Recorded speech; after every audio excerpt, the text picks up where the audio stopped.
Hi, this is Summer with Summer's Tips and Stitches, and for this video it's going to be a little bit of a chat.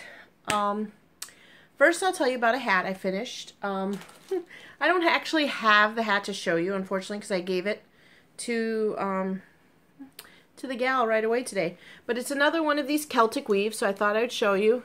I've been making a lot of these lately. I made one for my husband's stepmom.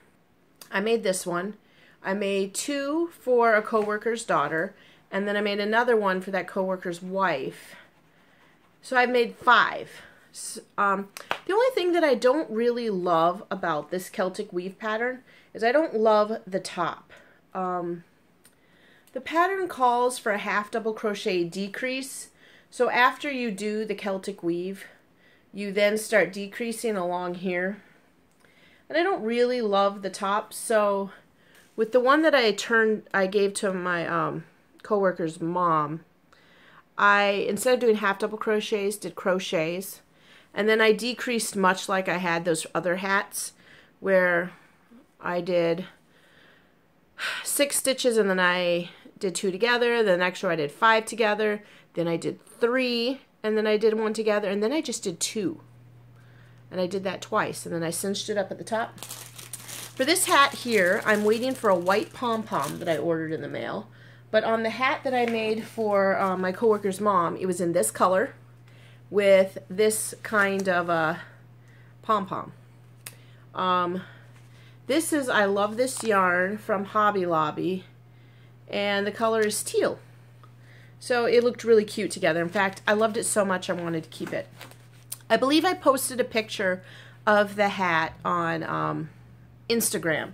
So if you happen to already be following me on Instagram, you should have seen it there.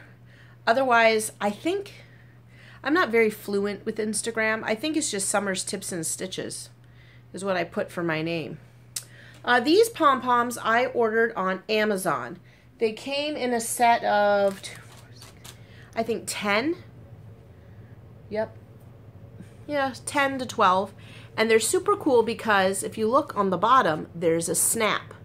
And then it gives you the other half that you sew to the top of your hat, and then you snap it on. And the really fun thing about that is if you have to wash the hat, you can just unsnap the pom-pom off the top of the hat, wash the hat, and then put it back on.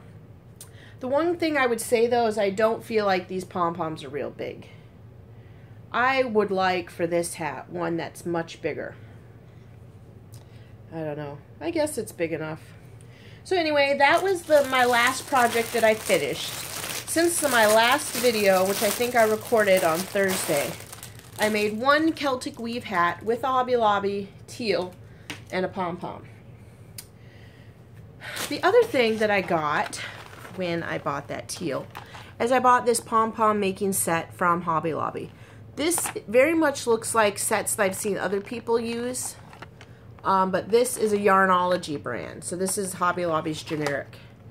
I made a pom-pom, as you all saw, that went with that creeper hat, but my son pulled on it and the whole thing came apart.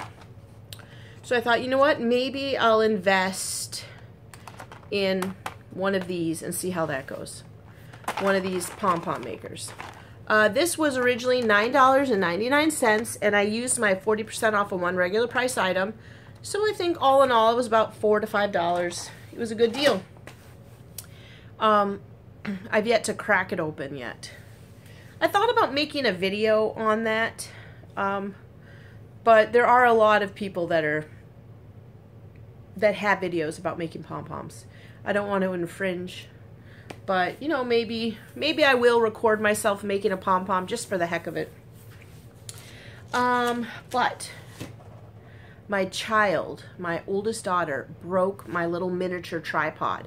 And that's what I would put on, it's like a little tripod this big. In fact, I feel like it's right over here. Yes. She broke it so that the legs, 2 of the legs come right out.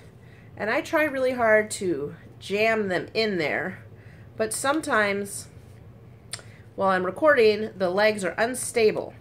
So basically what I do whenever I do like a tutorial type project, I set this little tiny broken tripod up and I like crochet around it. Like I reach my arms in front of it. So I need a new one of these before I can show you guys how to make a pom-pom. But yeah, that's what I use. It's kind of precarious and you have to have it positioned just the right way. Otherwise the phone, and this is my phone clamp, otherwise the weight of the phone causes it to tip over. I've thought about trying to get something to go onto my head because I feel like that'd be so much easier for me to look down, record what I'm doing, rather than having to like knit and crochet around that, but whatever. So I hope to make a pom-pom on there just for the heck of it. Just put it out there. You kind of like I did with those other videos on how to do front post double crochet, camel stitch, and all that. Just why not? Just add a little bit to it.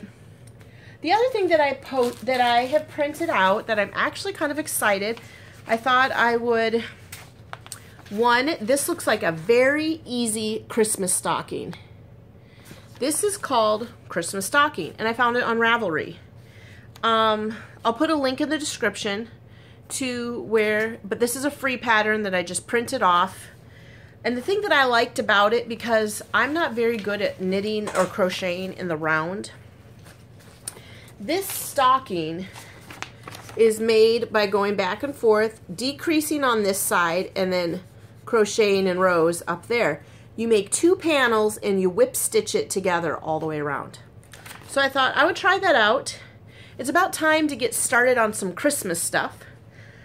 And then, you know, so I thought I would whip one of those out and let you guys see how it goes. The other thing that I printed off, and my husband kind of was joking. He was like, wait a minute.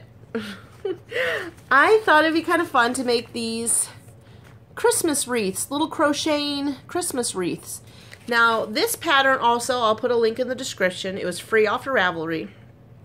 This was actually really clever how the gal came about.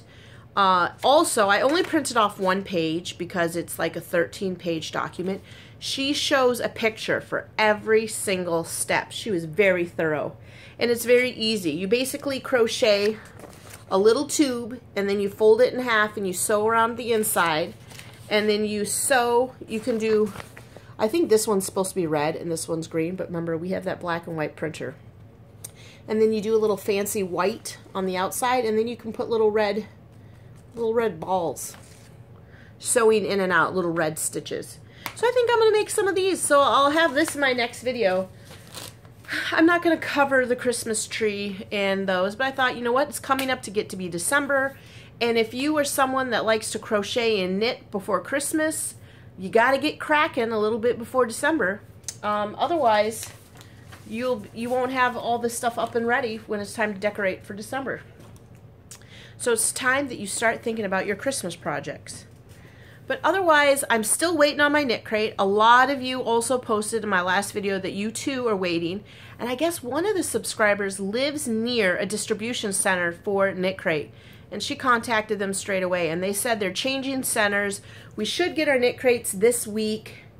To be honest, I wasn't completely flustered by it because I kept thinking maybe we'd get a free gift for having to wait this long. I don't know. I have plenty of yarn, so it's not like I'm dying for it, but it would be nice to get a free gift while we're waiting because we're already into like the 2nd week in November and we usually have that stuff right away. But that's all I've got for today's video. I'll put links in the description for the 2 patterns. One's for a stocking and one's for this Christmas wreath.